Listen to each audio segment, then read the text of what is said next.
Just starting the Iron Creek area, parked at Indian Graves Campground. Just above here is the hill I'll be coming back down on after, and we're just following the pipeline. Heading westward, beginning of the day.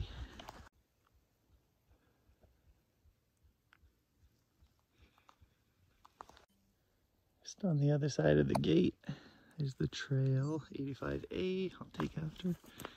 And looking back from where I came from. Looking north from Fishhook Pass into a valley that has definitely seen logging. Just got out of Fish Creek Pass, linked in with Iron Creek, and it's Hailstone Butte on the left.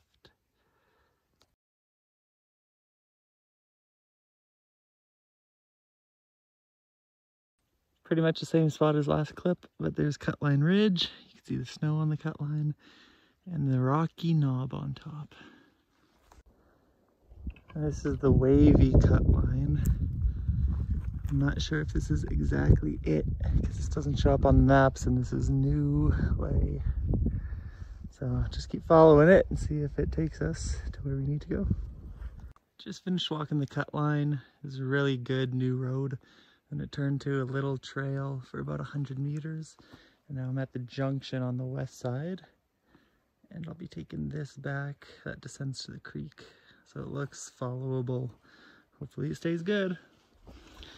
And we got a good trail this way, heading west towards Iron Creek Pass. We'll see how good it stays. Still going on from the junction.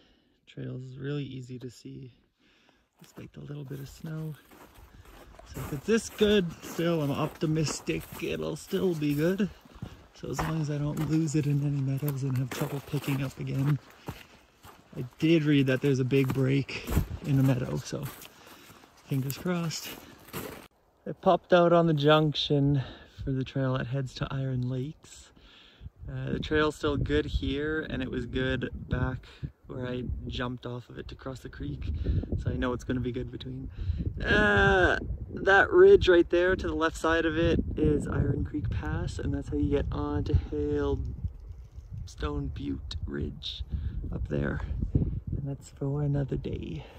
One last look at Hailstone Butte Ridge,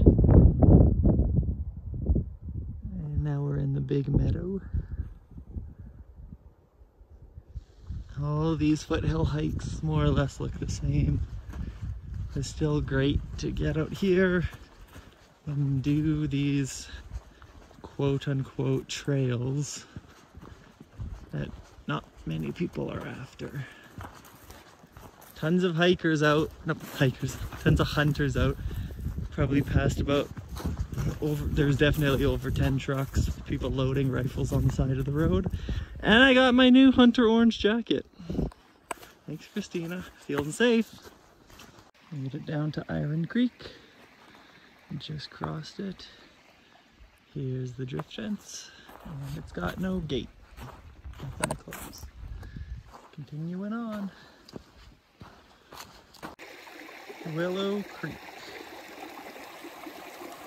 A little obstacle I have to get across.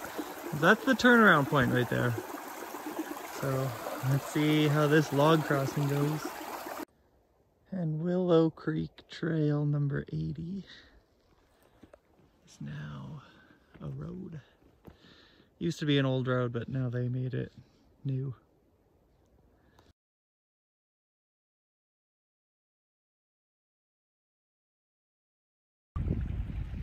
Didn't slip in the water on the way there or back. This trail here leads to Corral Mountain in the middle. So we're climbing up Fishhook Pass again. And all this recently used to be trees. The book says the pass is in the trees, trail's in the trees. You can see the original trail in the snow. There's the pass. And this is what remains. From the western top of 85A.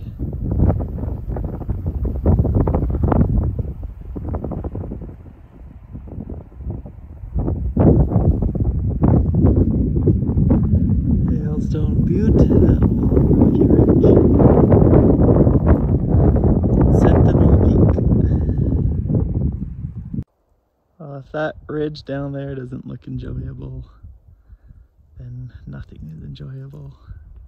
Looks like walking across prairies, it's so flat.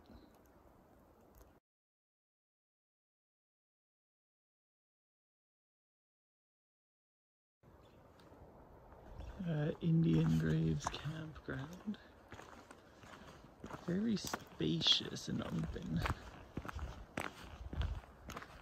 Not a bad place.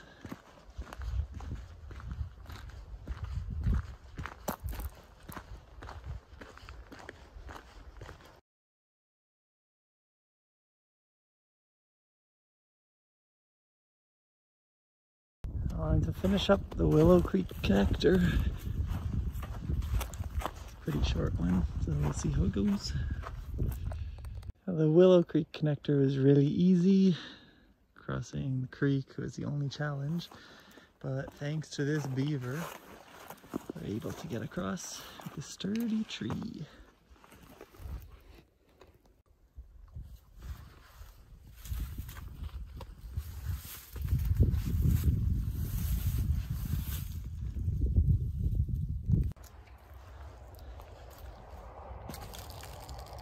How close we are to the highway.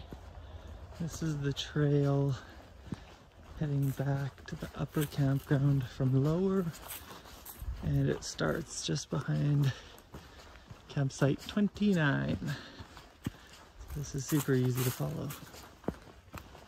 Just under 700 meters, 20 kilometers exactly. Gonna give this thing 7 ticks because of how much logging there was. It would have got 6 before that, but no bushwhacking.